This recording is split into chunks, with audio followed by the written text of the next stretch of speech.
en el juicio ordinario se tramitan todas aquellas cuestiones que no tienen establecida en la propia ley, donde se regula la forma en que se van a dilucidar ese tipo de cuestiones. Dentro de estos, pues tenemos los juicios de divorcio, que no tienen un procedimiento específico, no tienen un juicio específico dentro de ninguna ley, ni procesal civil, ni mercantil, ni ley de tribunales de familia, ni ninguna similar, que nos establezca cuál es la forma de solventar ese tipo de demandas. Entonces, ante una carencia, el código nos da la vía que es un juicio ordinario. Empezamos a ver entonces cuáles eran los requisitos, cuáles eran las cuestiones que se tenían que plantear o dilucidar en un juicio ordinario, cómo iba a ser la recepción de la prueba, si fuera una prueba anticipada, y si no, pues la señalación o el señalamiento por parte del juez para contestar la demanda, poder plantear las excepciones dilatorias, perentorias, y posterior a eso ya entraríamos a ver entonces lo que es la recepción de los medios de prueba. La primera que vamos a ver es la declaración de las partes. Para este efecto, recordemos que toda persona está obligada a declarar ante juez si esto así fue pedido, es decir, que todos estamos obligados a comparecer a un llamamiento de un tribunal. Pero en este caso, en el caso de los juicios ordinarios, la parte que quiera que nosotros declaremos como interesados en un proceso, ya seamos actores o seamos demandados, debe de presentar un pliego de posiciones. Es decir, si yo comparezco a presentar una demanda y quiero que la parte demandada brinde su declaración de parte, voy a presentar un pliego de posiciones. Si la parte demandada me propone o solicita, pues, mi declaración de parte, deberá de presentar un pliego de posiciones. Recordemos que el pliego de posiciones es aquel cuestionario, aquel interrogatorio que nos van a dirigir siempre con los hechos controvertidos, es decir, se van a relacionar esas preguntas con lo que se está reclamando en la demanda o en la contrademanda, si fuera el caso. Este pliego de posiciones debe presentarse siempre con la demanda y esta deberá de quedar en poder del juez. Y la parte que deba de responderlo deberá ser citada con al menos 2 días antes de la audiencia, cuya citación o notificación debe ser en forma personal. Es decir, a mí no me puede notificar a través de mi vecino, porque entonces esa notificación no tiene validez. Es un acto que voy a resolver en forma personal y la notificación para ese tipo de audiencia debe ser también en forma personal. ¿Qué sucede entonces si yo, por ejemplo, demandado no me presento? Existe una incomparecencia a esa audiencia. Entonces, la parte interesada y la parte actora deberá, si así lo considera, pedirle al juez que me declare confeso con relación a la serie de preguntas que me iban a formular, las que estaban contenidas en esas posiciones, ese pliego de posición. Las preguntas deben de formularse siempre en sentido afirmativo y la respuesta debe ser sí o no. Es decir, comparezco yo a solventar una declaración de parte y la pregunta viene en sentido afirmativo y pues la califica, obviamente. Si está en sentido afirmativo y se relaciona con el hecho, la va a dirigir. Mi respuesta deberá ser entonces sí o no. Sin embargo, si puedo pedirle autorización al juez en ese momento que estoy respondiendo para explicarle el motivo de esa respuesta o ampliar. Mi respuesta puede ser sí. ¿Me permite aclarar, señor juez? El juez pues nos va a dar la palabra si lo considera y vamos a poder manifestar. No nos vamos a ir por otro lado, no vamos a responder de una forma distinta. Lo primero que debemos de responder es sí o no. Si la respuesta no es así, la respuesta no es válida. La única excusa que se puede presentar para no realizar dicho medio de prueba es una excusa por enfermedad, es decir, yo me enfermé y no puedo comparecer a esa audiencia. No tengo un mandatario a quien le entregué el poder suficiente para hacer o diligenciar ese tipo de pruebas, entonces sí o sí la tengo que solventar yo. Eso es la única posibilidad de que me va a permitir para la audiencia señalada decir, señor juez, yo estoy enfermo, no puedo asistir, o mi patrocinado está enfermo, en el caso de que nosotros comparezcamos como abogados, aquí está la excusa médica y suspenda la audiencia, debiendo programar una nueva. Aquí es donde se recuerdan ustedes que vimos que el periodo acá es más extenso para que nos podamos defender bien y demás, y es más garantista. Esta es una de esas cuestiones, porque esto ya implica un atraso para la recepción de esos medios de prueba.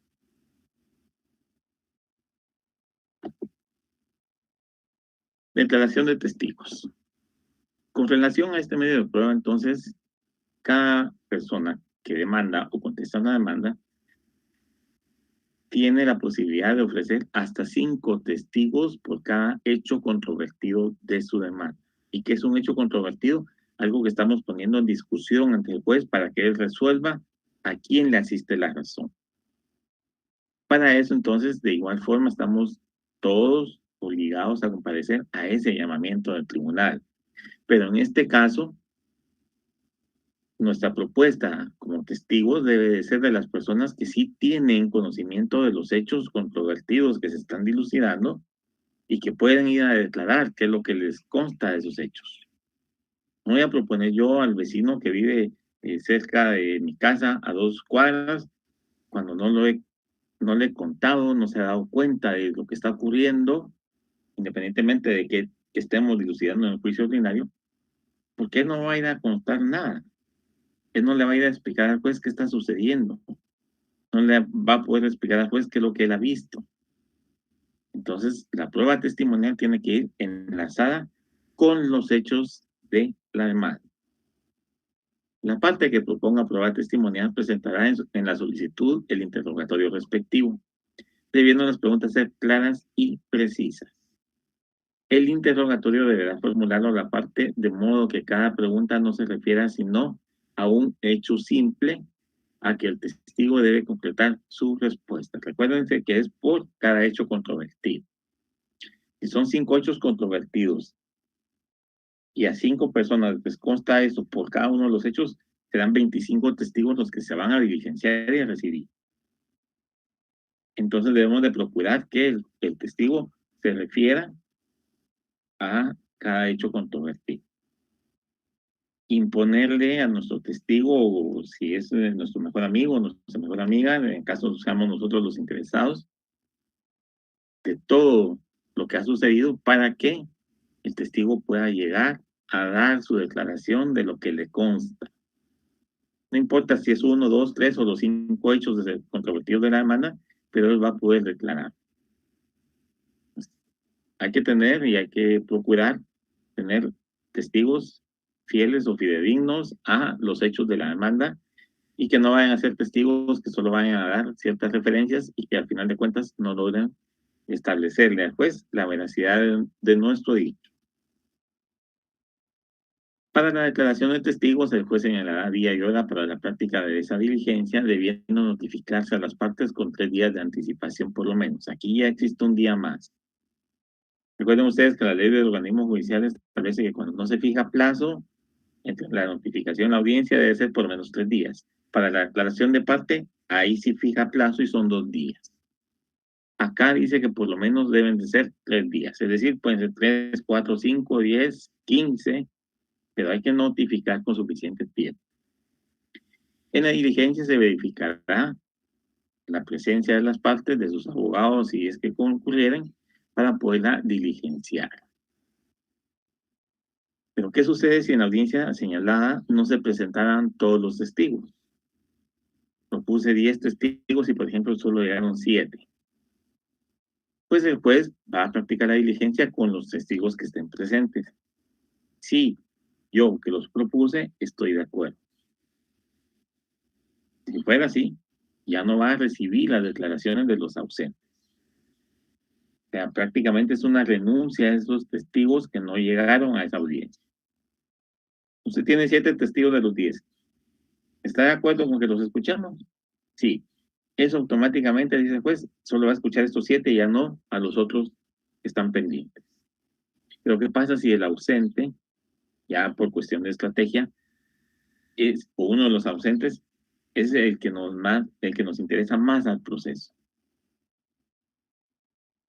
nos vamos a oponer entonces a que el juez reciba la aclaración de los testigos para que señale una nueva audiencia y los escuche a todos.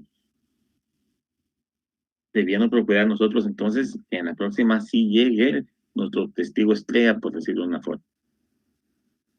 Caso contrario, no va a haber una nueva oportunidad para diligenciar esa medio de prueba, la declaración del testigo.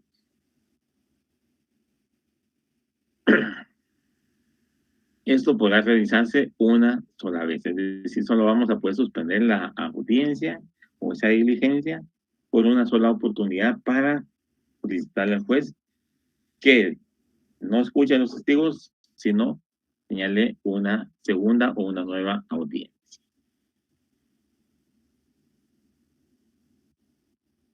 Dictamen de expertos. En algunos casos nos puede interesar que se cuente con una pericia para acreditarle al juez que efectivamente alguna cuestión científica nos va a permitir establecer que nos asiste la razón o el derecho.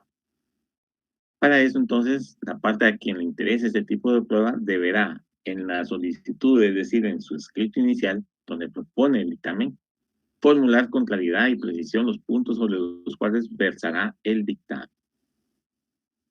Cada una de las partes puede ofrecer a un experto para el objetivo de ese peritaje. Es decir, si yo propongo, la defensa también puede proponer uno.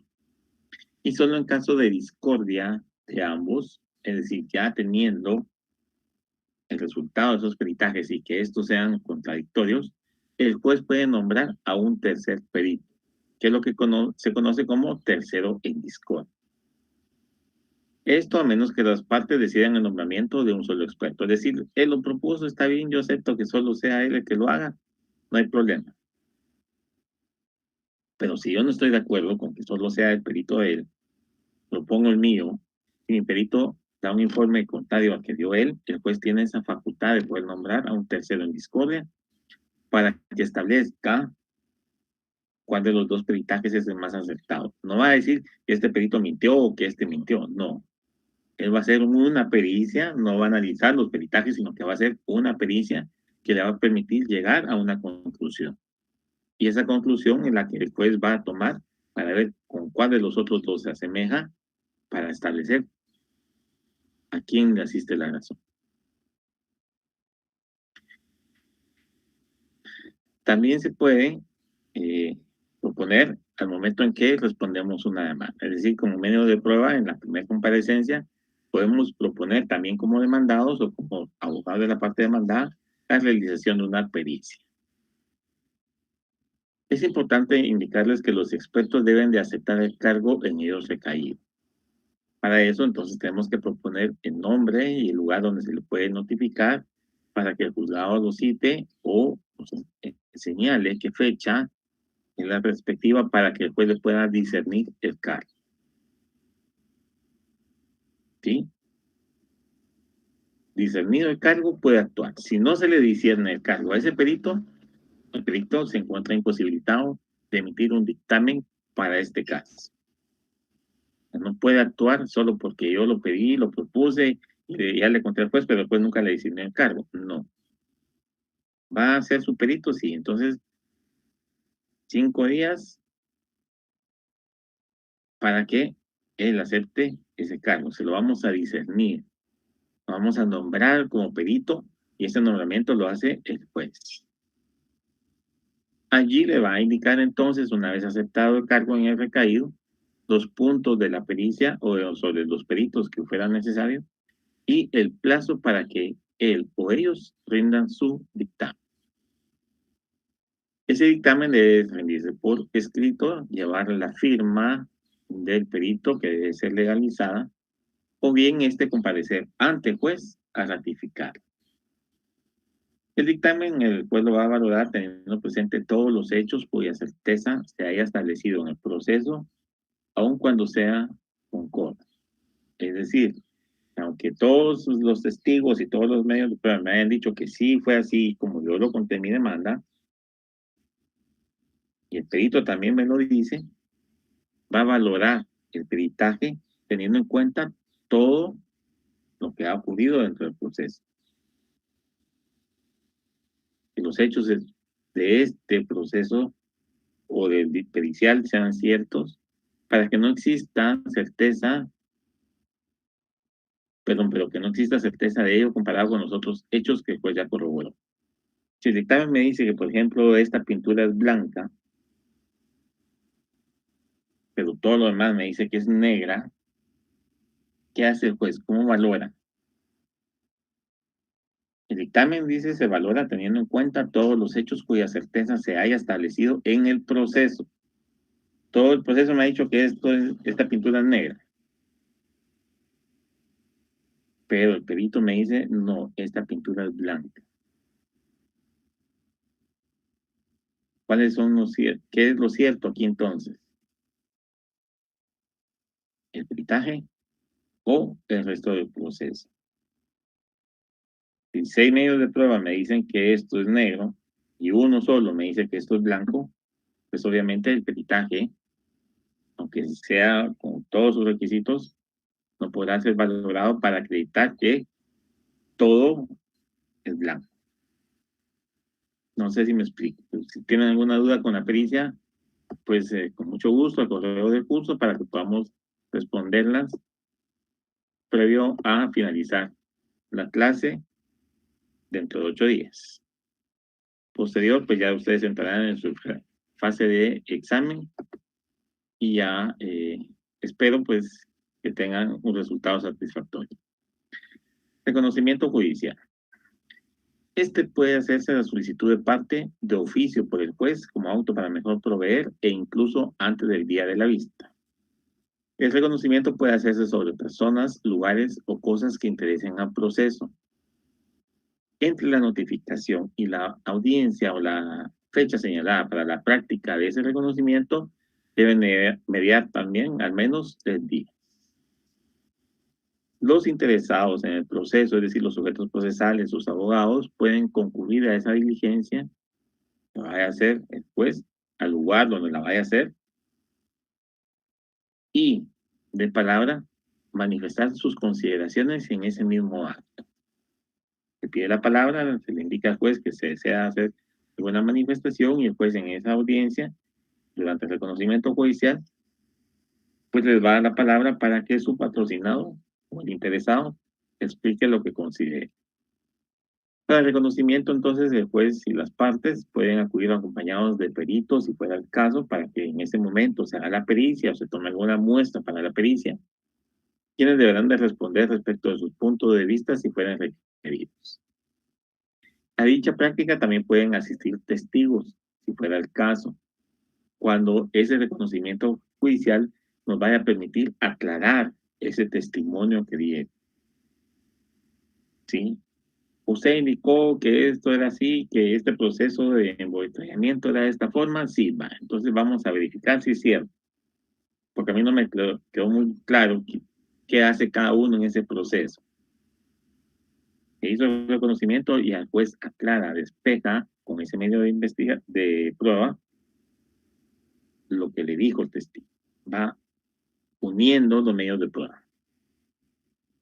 Obviamente, la comparecencia del testigo será solo si es pedido por la parte interesada y el juez así lo estima conveniente. Si para la realización del reconocimiento judicial fuere menester la colaboración material de una de las partes y ésta se negare a suministrarla, es decir, que, por ejemplo, nos permitan el acceso a algún lugar, el juez lo va a percibir para que preste esa colaboración. Si aún ese percibimiento continúa de su resistencia, el juez dispensará la práctica de la diligencia, es decir, la puede suspender o la puede dejar sin efecto, pudiendo interpretar la negativa a colaborar en la prueba como una confirmación de la exactitud de las afirmaciones de la parte contraria. Es decir, si yo no permito, por ejemplo, el ingreso del juez al lugar donde se va a hacer ese reconocimiento porque pues, por algún motivo no lo quiero dejar entrar, y él no obstante me aperciba, yo sigo con esa negativa, ¿qué va a hacer el juez? Esa negativa la va a utilizar entonces en el sentido de decir, bueno, entonces los hechos que me está exponiendo el actor o el demandado en su demanda son ciertos. ¿Por qué? Porque el señor fulano no quiso permitir el reconocimiento judicial. Es como que el que calla otorga, diríamos comúnmente. Yo no dejo entrar a nadie, no permito que se haga reconocimiento, no participo en ese reconocimiento, siendo necesario mi presencia, mi participación, pues simplemente el pueblo toma como una negativa o como cosa cierta. La prueba de documentos, que por ejemplo en el caso de los juicios ordinarios de divorcio podría ser una certificación de matrimonio, certificación de nacimiento, alguna constancia de inscripción en algún colegio para efecto de la pensión alimenticia, qué sé yo. Toda esa prueba de documentos, fotografías, fotostáticas, fotocopias, todo lo que el código señala como parte de una prueba documental puede presentarse junto al escrito de demanda o aquellos cuya agregación se solicite a título de prueba. Estos pueden presentarse en original, copia fotográfica, fotostática, simple o mediante cualquier otro procedimiento similar. Certificación, copia auténtica, cualquier situación similar. Los documentos expedidos por notario podrán presentarse en copia simple legalizada. Este sí necesita ser legalizado, a menos que la ley exija expresamente que se presente el testimonio. No serán admitidas como medio de prueba las cartas dirigidas a terceros, es decir, la correspondencia privada, salvo en materia relativa al estado civil de las personas. Cartas de amor, cartas de aquí, cartas de donde yo proporciono parte de un secreto profesional. No. ¿Por qué? Porque esa es una invasión a la privacidad y eso no puede diligenciarse como una prueba documental. Recuerden ustedes que las comunicaciones son privadas y gozan de esa protección constitucional. También no serán admitidas o tendrán excepción de ser admitida la ejecución colectiva y en procesos de o contra el Estado. Las municipalidades o entidades autónomas o descentralizadas, esas son excepciones a la prueba documental que sí se puede presentar como prueba en un proceso. En cualquier momento del proceso puede el juez, de oficio o a solicitud de parte, disponer del cotejo de una copia con el original, ya sea por sí mismo o por medio de peritos. La prueba de grafotecnia, por ejemplo. Esa no la puede hacer el juez, porque el juez no puede ser juez y parte. Aunque el juez tenga conocimiento de esa ciencia, va a necesitar de un perito para que él nos diga si la firma, si la escritura que calza un documento es o no es relacionada a la parte que se le atribuye su realización o su firma. Los documentos rotos, cancelados, quemados o raspados en parte sustancial no hacen fe. Por ejemplo, que no tenga la firma y es una escritura pública. ¿Por qué? Porque se les raspó la firma o se quemó esa parte del protocolo del notario. Ese documento no prueba nada. Tampoco hacen fe de los documentos, perdón, los documentos en la parte en que estuvieran enmendados o entrelineados si la enmendadura o el entrelineado no fuere salvado. Es decir, ustedes ya saben cómo hacer un estado y un entrelineado, que eso es lo que se llama en común salvado, antes de la firma del otorgante o del autor del documento. Si se hace después de la firma, no tiene validez ese salvado o ese entrelineado y se tendrá por no puesto eso en el documento. Cuando las partes deban servirse de documentos que se hallen en poder de terceros, deberán de solicitarle al juez que intime a los mismos a efecto de que entreguen las piezas originales, copia fotográfica, fotostática, fotocopia o transcripción, dependiendo de lo que pidamos. Recuerden ustedes que pueden presentarse toda clase de documentos en cualquier forma, fotografía, fotostática, fotocopia o cualquier otro procedimiento similar, incluso certificaciones o firmas o fotocopias con firma legalizada, es decir, una auténtica. Aparte de que deba servirse de un documento que, según su manifestación, se halla en poder de su adversario, deberá presentar copia del mismo o, por lo menos, los datos que conozca acerca de su contenido, es decir, qué contiene su documento, la fecha en que pudo haber sido hecho, quienes comparecen en ese documento, porque si yo no tengo el documento en mi poder y tampoco tengo posibilidad de tener copia porque lo tiene la parte adversaria, sí tengo que indicarle al juez más o menos qué datos va a encontrar en ese documento. Deberá asimismo probarse que el documento lo tiene o lo ha tenido el adversario.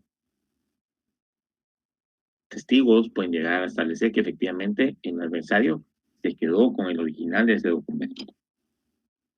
Para el efecto, entonces, se puede disponer que se prevenga a la parte contraria la entrega del documento dentro de un plazo que se le señalará, bajo el procedimiento de hacer una de las declaraciones a que se refiere el párrafo siguiente. Eso está en el Código Procesal Civil y Mercantil, artículos 186 a 190.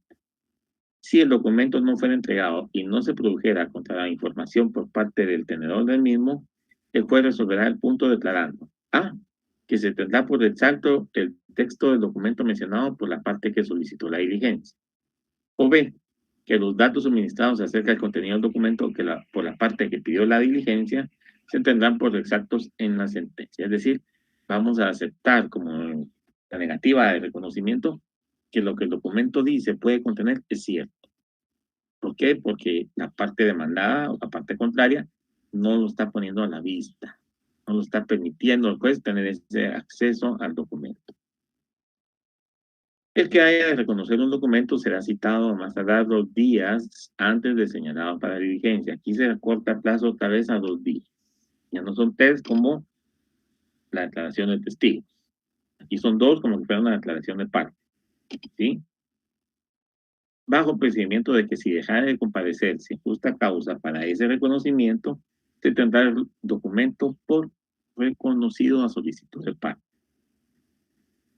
No vino la parte adversaria. Si yo, como parte interesada, no solicito al juez que ante esa incomparecencia justificada el documento se tenga por reconocido, el juez no lo va a aceptar, no lo va a reconocer en la sentencia. Recuerden ustedes que aquí nada es de oficio, nada lo va a hacer el juez por voluntad. Todo es a petición, es a ruego de parte interesada. El reconocimiento judicial puede practicarse conjuntamente con la diligencia de declaración de las partes, es decir, estamos en el reconocimiento, tenemos la declaración de las partes en esa misma audiencia. Recuerden que podemos llevar peritos, podemos llevar testigos, entonces las partes también pueden estar en el reconocimiento. Obviamente de los documentos. No es un reconocimiento judicial sobre cosas o bienes, no, o lugares. Aquí es el reconocimiento judicial sobre los documentos, libros y demás. Le podemos poner a las partes el documento a la vista para que conforme el interrogatorio vaya reconociendo, aceptando o respondiendo lo que le formule. Como bien dijimos, pues sí vamos a hablar en forma muy general de la recepción de los medios de prueba para ya entrar a ver lo que es el juicio ordinario de divorcio. La estructura del memorial es básicamente esta. El nombre del juzgado al que se está dirigiendo la petición, es decir, obviamente va a ser un juez de primera instancia, familia, la dirección y procuración del asunto, así como el lugar para ser notificados. Es decir, yo soy el interponente, le voy a decir qué abogado es el que va a tener la dirección, asesoría y procuración del asunto, es el que va a litigarme el proceso y dónde puedo ser notificado tanto a mi persona como el abogado. Regularmente uno como abogado pone la oficina de uno para que le notifiquen al cliente y a uno.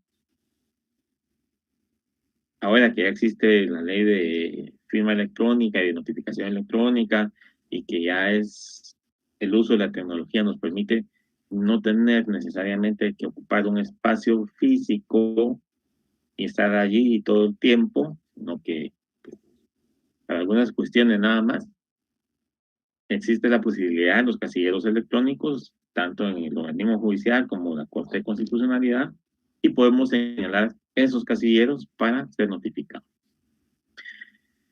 Como tercer punto de memorial, objeto de la comparecencia, es decir, el motivo por el cual estamos presentando nosotros ese escrito. Comparezco en la vía ordinaria o comparezco a promover el juicio ordinario de divorcio en contra de la señora fulana de tal, o en contra del señor Juan Pérez. Eso es el objeto de la comparecencia. Porque estamos nosotros tocando la puerta al juez y decirle, mire, aquí le traigo una demanda nueva, por decirlo así coloquialmente. El apartado de los hechos en el cual debemos de colocar nosotros entonces de forma lógica y tecnológica los hechos que le vamos a contar al juez.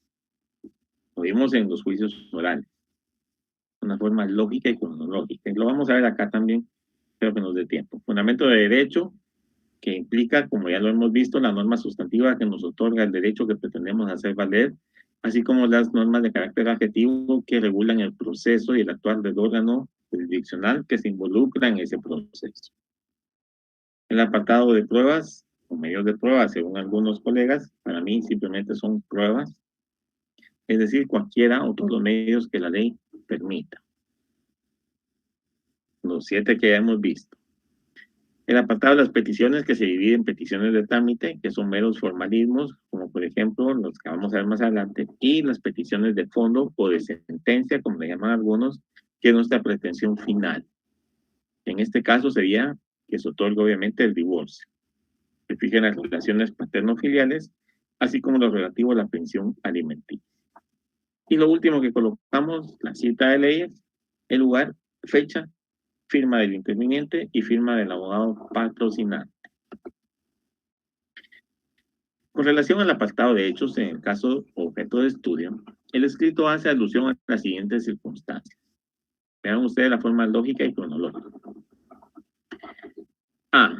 Fecha en que se contrajo el matrimonio. Ante quién se contrajo y la certificación de este.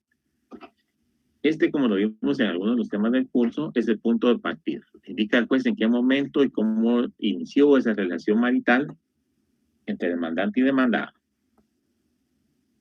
Posterior hace referencia al régimen económico que adoptaron durante el matrimonio, es decir, que es régimen de capitulación, separación absoluta, mancomunidad absoluta o comunidad absoluta de bienes, es decir, se divide en partes iguales.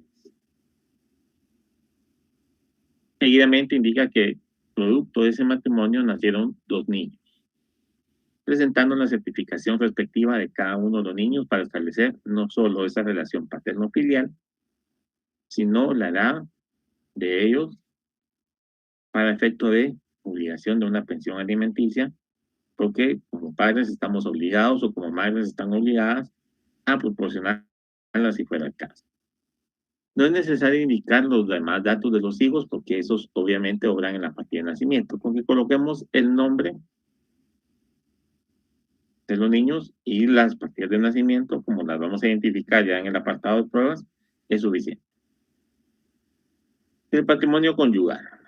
Acá hacemos referencia entonces a los bienes que fueron adquiridos durante el vínculo del matrimonio. Es decir, el tiempo que duramos casados, adquirimos esto. Si no se tienen bienes, pues también se hace constar que durante los años de casados no se adquirió ningún tipo de bien. ¿Por qué se hace esto? Derivado de las capitulaciones matrimoniales que adoptamos al momento de contraer el matrimonio, para poder liquidar ese patrimonio, es decir, que nos queda cada uno. Si se adquirieron bienes, debemos hacer entonces alusión en este apartado del patrimonio conyugal, la forma en que queremos que sean divididos. Es decir, por ejemplo, si tenemos 5 casas, a mí me queda la casa de Carretera Salvador, la casa de San Juan Zacatepeques, y a mi esposa le queda la casa de aquí, la casa de allá y la casa de allá. Estamos dividiendo, estamos liquidando.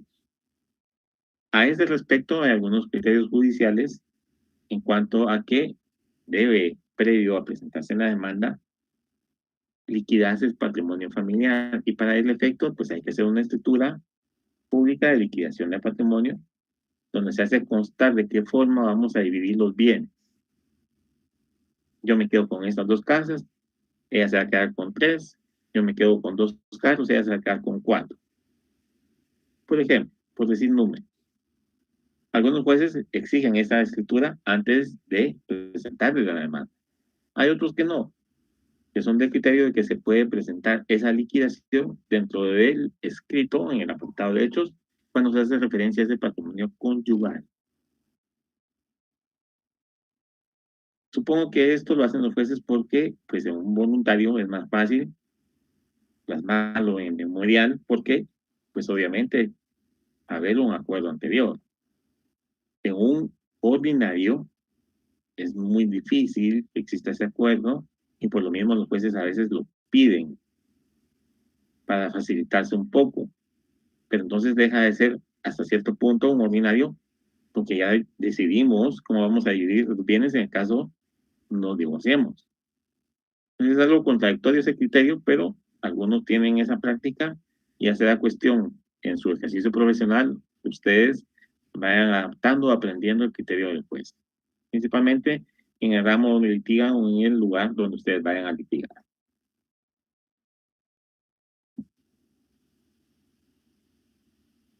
Terminaje de casa. Obviamente, por disposición de ley, este le corresponde a la mujer, así que no puede reclamarse nada en el caso de que sean los demandantes, los esposos, o el varón en el caso de la relación. Únicamente le quedará entonces, al disolver el vínculo matrimonial, sus pertenencias, es decir, la mesa, el comedor, la sala, la tele, la estufa, la refri, eso le corresponde por ley a la mujer.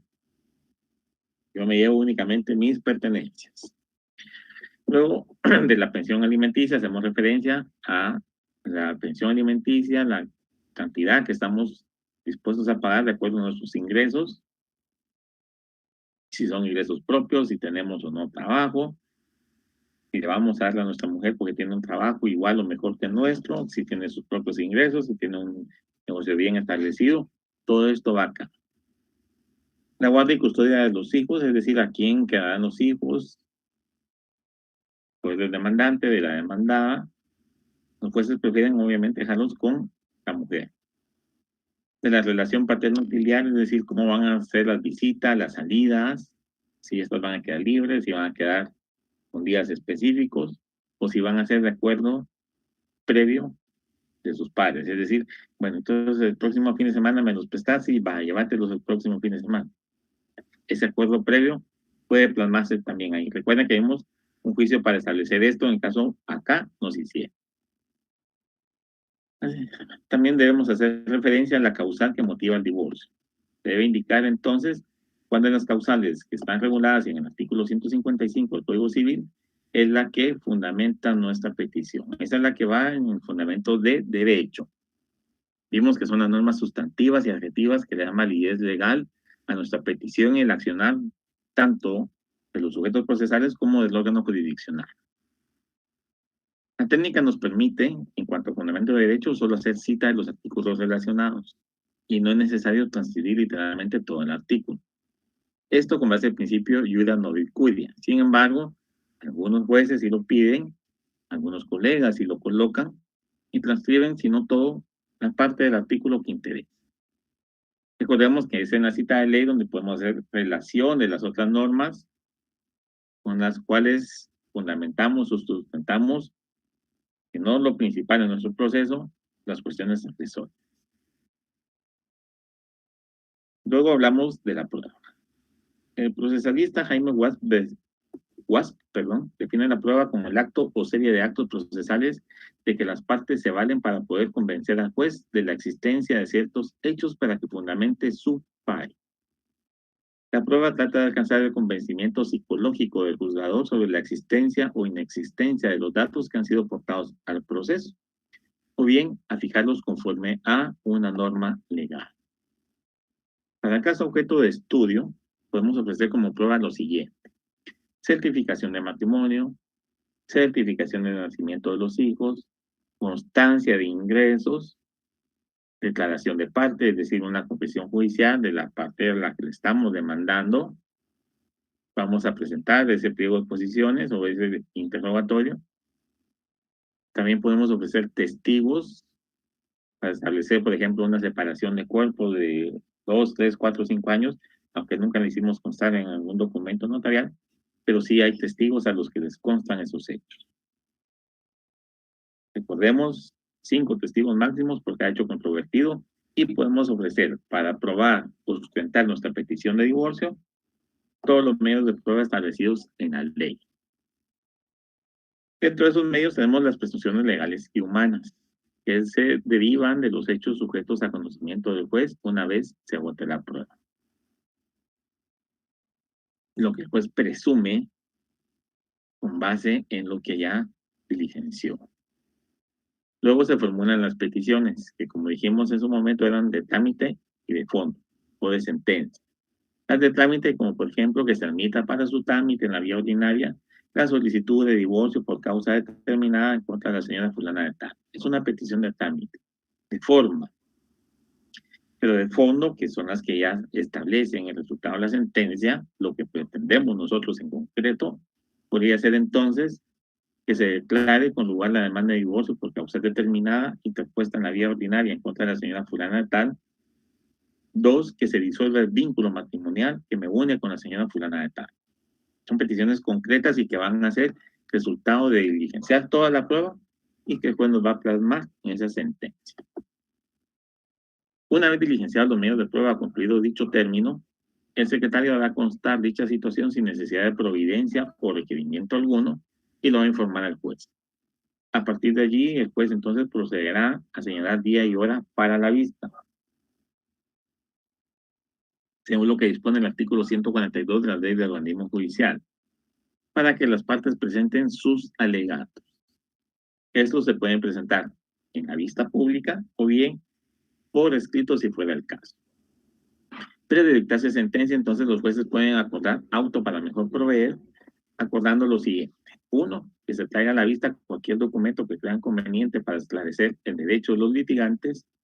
2, que se practique cualquier reconocimiento o avalúo que consideren necesario o que se amplíen los que ya se hubieran hecho. Y 3, traer a la vista cualquier actuación que tenga relación con el proceso.